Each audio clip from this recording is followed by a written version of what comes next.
This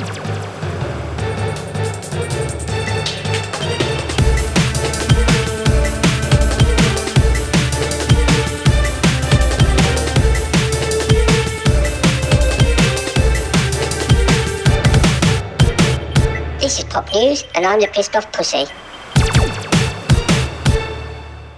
Over 70% of the UK's media are currently right-wing, most of which back the Conservative Party and their war on the poor. Some back UKIP, and all push the anti-immigration rhetoric. But out of all of them, Rupert Murdoch's The Sun stands out as one of the most hate-filled, yet the Daily Mail far exceeds even the Sun's standards when it comes to stories pushing a pure far-right agenda. Their stories and headlines are almost comedic most of the time, as are the story's journalistic values. The problem? It's one of the most read, actually affects people's opinions, and most dangerously presents itself as if it was serious news. It's been the same since its conception. An example of how it was taken seriously, even from 1924, was where it published a forged document, but said it was real, the Zinnerview letter, that claimed British communists were planning a violent revolution. It actually lost Labour the general election. That's how serious people took it. They did the same to Ed Miliband, claiming himself and late father were Marxists when they simply wasn't. Strange, considering how sympathetic the Mail has been to Nazis and Italian fascists because Rothmere was mates with Hitler and Mussolini. Anti-immigration and pro-racism has always been high on the agenda with the Mail.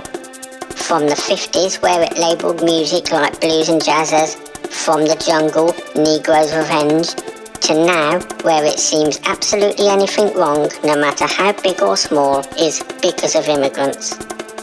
Hatred of Muslims is also a daily topic up for discussion, seemingly unable to tell the difference between Muslims and terrorists who Muslims say don't even represent them. They often blame the EU for the UK's financial crisis too, even though it's a worldwide crisis that started in America and was caused by banks. The same banks our right-wing Daily Mail-supported Chancellor George Osborne went to the EU to try and stop them regulating bankers' bonuses. Also high on the Mail's agenda is health and denying climate change. The things their writers claim cause cancer are ridiculous. From mouthwash and Pringles to Facebook and oral sex, it all causes cancer. Coffee was another, although a different Mail article, just a week later, also claimed coffee cures cancer.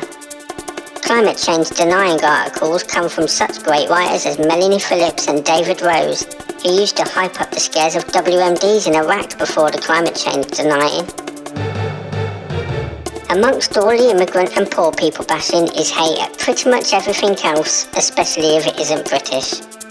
They're like Katie Hopkins' brain in newspaper form. Anti-immigration, anti-welfare, anti-poor, anti-government, anti-LGBT, anti-Europe, anti-human rights, anti-internet, anti-technology, anti-taxing the rich, anti-intellectualism, anti-lawyers, anti-liberal, anti-gypsies, anti-young people, anti-BBC, anti-public sector. The list goes on and on. Are they pro-anything? Well, they're pro-objectification of women. Does that count?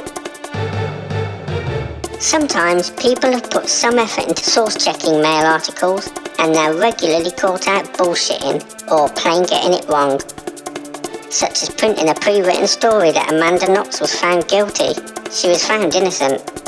And when they said one joint can bring on schizophrenia based on a scientific article whose writer came out and said of the report that it was the worst misrepresentation of a scientific article ever in a national newspaper. Or even up to last week, where it claimed hundreds of illegal immigrants were put up in hotels courtesy of taxpayers. In fact, there were less than 100. They were asylum seekers, not illegal immigrants, and they were paid for by G4S, who receive a flat fee for looking after these people wherever they're put up. Basically, they're a total shitbag, and always have been. They're always being caught out misquoting, misrepresenting, and plain making stuff up to give their stories more impact. Their clickbait headlines, which so many read without source checking or sometimes even reading the article, are laughable.